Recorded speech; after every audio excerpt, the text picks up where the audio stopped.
Solemos pensar que un camino es simplemente la línea que une dos puntos, salida y meta, ¿no? Pero, ¿qué ocurre cuando esos lugares coinciden en uno solo? Cuando origen, destino e incluso el propio trayecto son la misma cosa.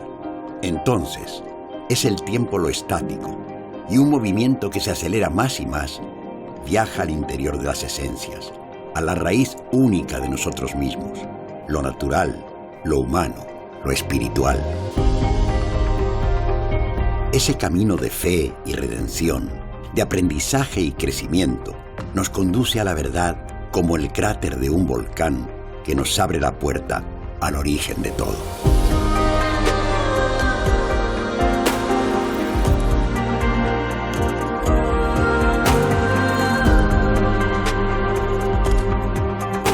El origen. Todo camino tiene un doble principio.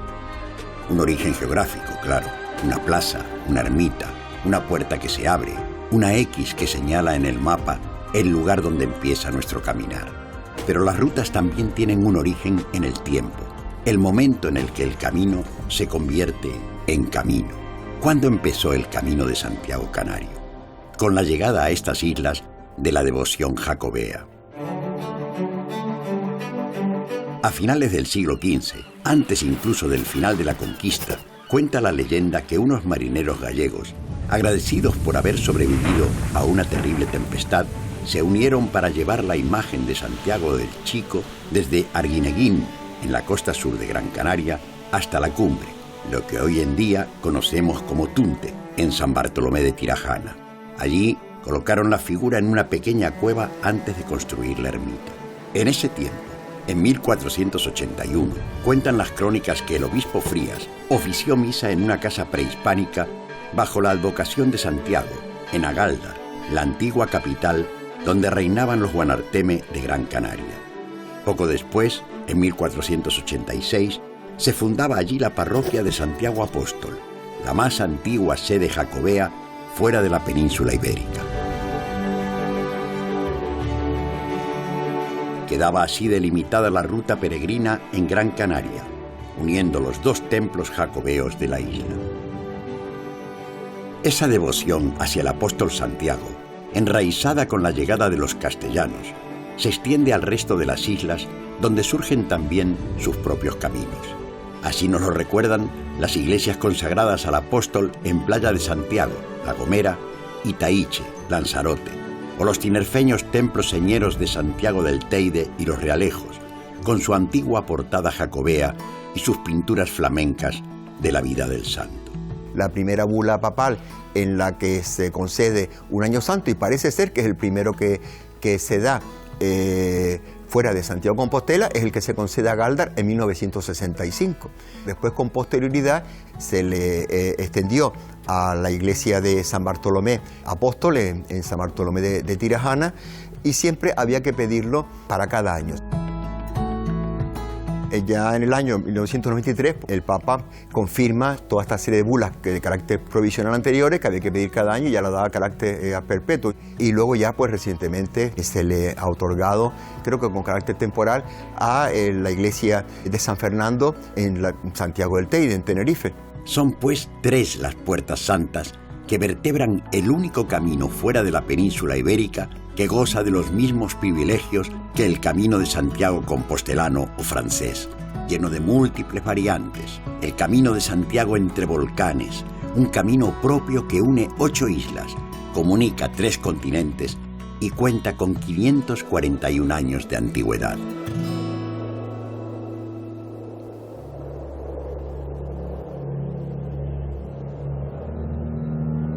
El camino. ¿Qué ve el caminante cuando mira alrededor del sendero? En el camino de Santiago entre volcanes, el peregrino encuentra Canarias, comulga con aquello que nos define esta tierra, esta cultura y su acervo. Islas que son hijas del agua y del fuego, siempre presentes en el itinerario.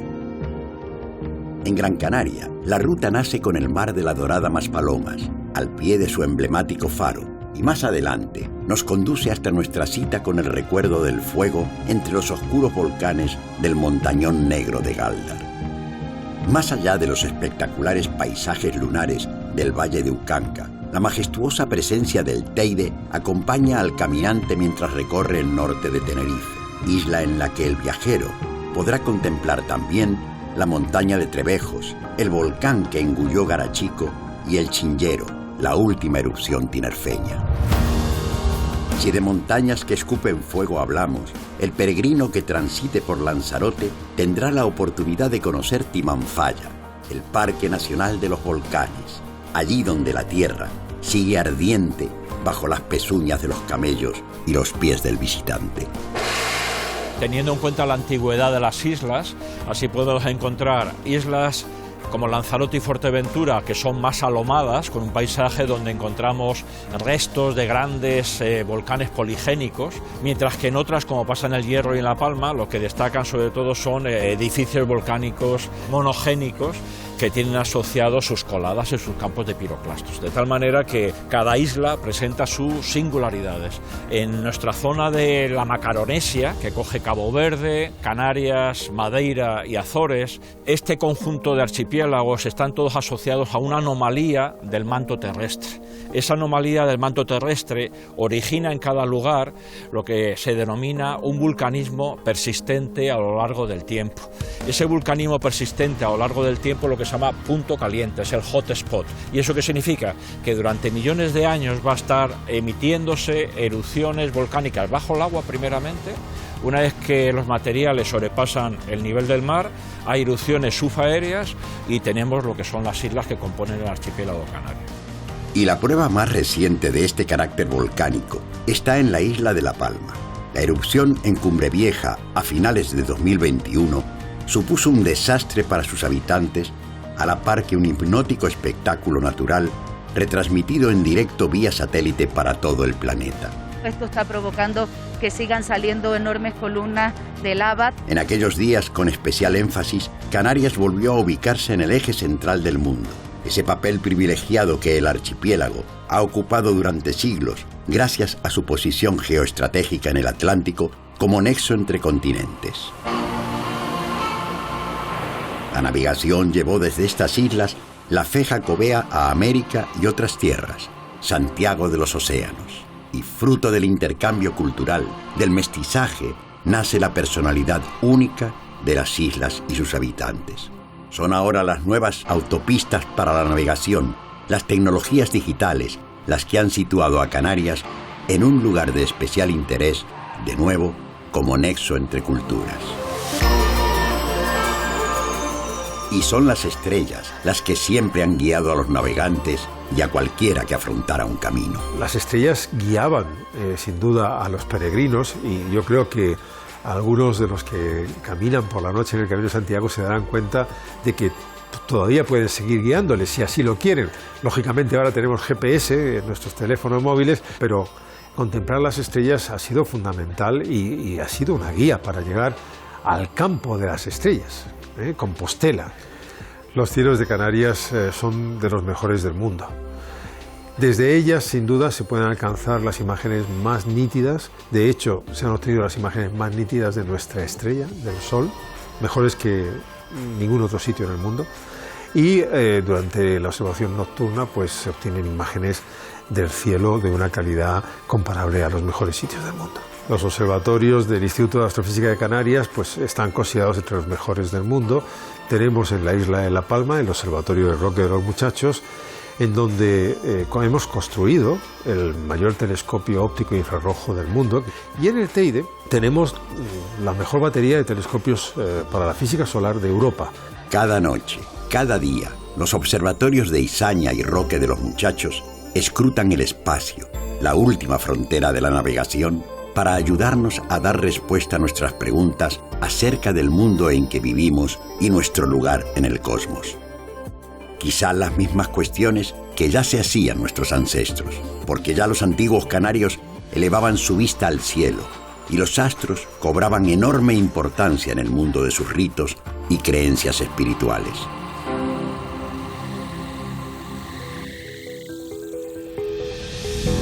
En En el Camino de Santiago entre volcanes, en Gran Canaria, al transitar sus cumbres, nos adentramos en las montañas sagradas y Risco Caído, declarados Patrimonio Mundial de la Humanidad, espacios de comunicación interna y con el más allá, muestra evidente de la unión entre el paisaje y sus habitantes. Risco Caído es la capilla sistina, por así decirlo, de este conocimiento, es decir, es el templo astronómico más importante del que no sabíamos nada, es lo que nosotros llamamos el templo perdido de los antiguos canarios. No teníamos ni idea que esta sociedad, esta cultura, fuera capaz de llegar a esos niveles de conocimiento, porque es un dispositivo, es un templo astronómico subterráneo, excavado por ellos, orientado astronómicamente con absoluta precisión hacia los equinoccios. Quien construyó eso eran gente que tenía unos conocimientos de geometría, de arquitectura, de astronomía absolutamente precisa.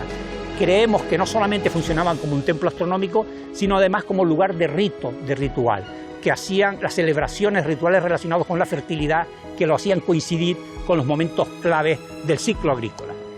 Los ecos de los antiguos canarios resuenan en el Camino de Santiago entre volcanes, en lugares emblemáticos como Arteara, el mayor cementerio indígena de Gran Canaria.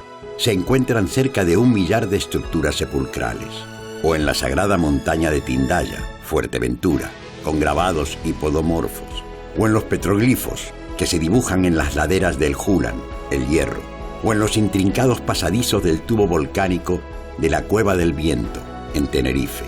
Estos mismos senderos, que antaño recorrieran indígenas, fueron luego transitados por labradores, pastores, artesanos, comerciantes, que terminaron de conformar el paisaje cultural y etnográfico del archipiélago canario, uno de sus mayores valores patrimoniales. Los rasgos culturales que puede diferenciar a Canarias de otras comunidades de España es la transculturalidad que ha tenido. Estamos hablando de unas islas que fueron colonizadas a final del siglo XV, siglo XVI, y que llegaron poblaciones de muchos lugares de España, de muchos lugares de Europa, y a lo largo de estos 5 siglos han seguido llegando mucha población. Según se iban estableciendo esta nueva población junto con la población indígena, fueron generando unas pautas de comportamiento, unas pautas de mentalidad diferentes. Debemos luchar para que esa diferencia se mantenga, y diferencia que eso no compite con la aculturación de obtener a veces de otras culturas aquellos que nos sirven para seguir evolucionando, para seguir cambiando. Las tradiciones que nos llegan son aquellos aspectos que hemos querido que tras generación y generación la traigamos al presente, por lo cual cuando viajamos, cuando caminamos por estos caminos, cuando visitamos otras culturas, esos aspectos que nos diferencian de los otros, pero que también nos asemejan, porque al final el ser humano tenemos las mismas necesidades independientemente del lugar o del espacio que ocupemos o del tiempo. Ver cómo esas necesidades han sido subsanadas, han sido solucionadas por diferentes culturas, es la riqueza de la humanidad, y es también realmente para mí uno de los objetivos a la hora de viajar, que es buscar eso que nos diferencia pero que también nos une.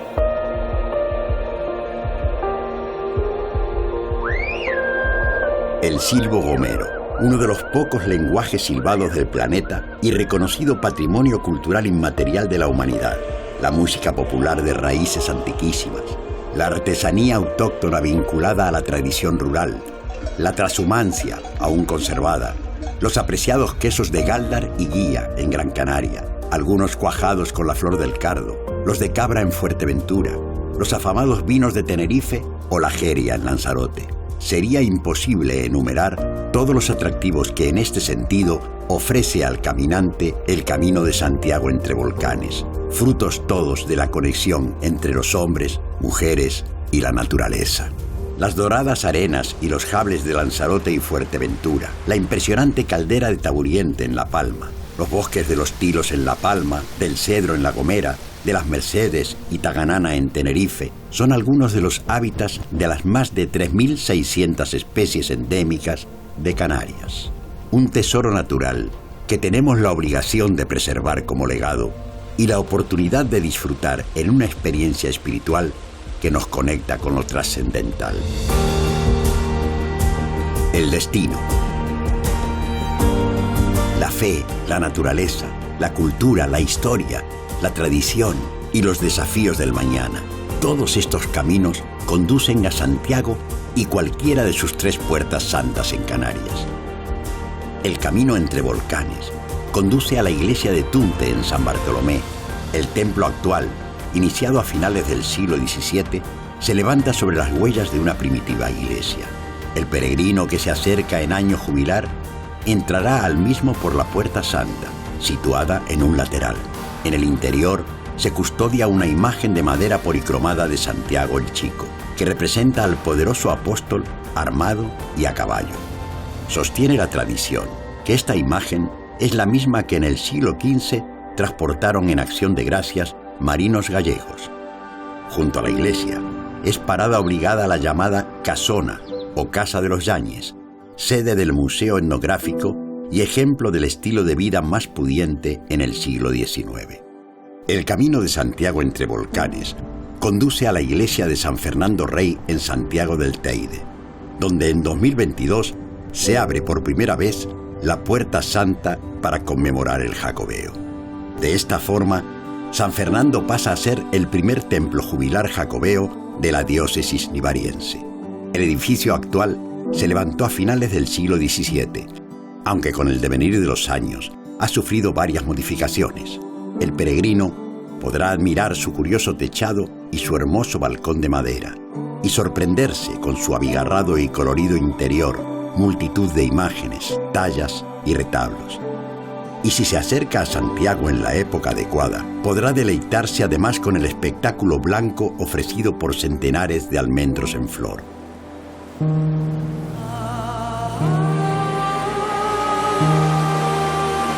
No muy lejos de allí, el viajero podrá extasiarse con la majestuosidad de otra obra natural, los acantilados de los Gigantes, en una zona que es también lugar de peregrinación por la presencia de cetáceos, todo un santuario animal que nos recuerda de nuevo la ubicación privilegiada de la que gozan estas 8 islas atlánticas, y también de la responsabilidad que compartimos para cuidar el frágil equilibrio de sus ecosistemas. Canarias es como un oasis en el desierto azul, ¿no? En el vasto océano. Es uno de los 3 mejores sitios del mundo para ver cetáceos. En cuanto a cetáceos, tenemos 1/3 de las especies de todo el planeta. Eso no lo puede decir casi ningún sitio. Turísticamente, el patrimonio natural es un reclamo. Tenemos experiencias que solo se pueden vivir aquí. Hay gente que se va a África a hacer un safari, pues aquí salimos y vemos cetáceos. Las experiencias de naturaleza y de contacto con la naturaleza en Canarias tienen un valor especial. Necesitamos cuidar y entrar en conciencia porque de lo que hagamos hoy depende claramente nuestro futuro.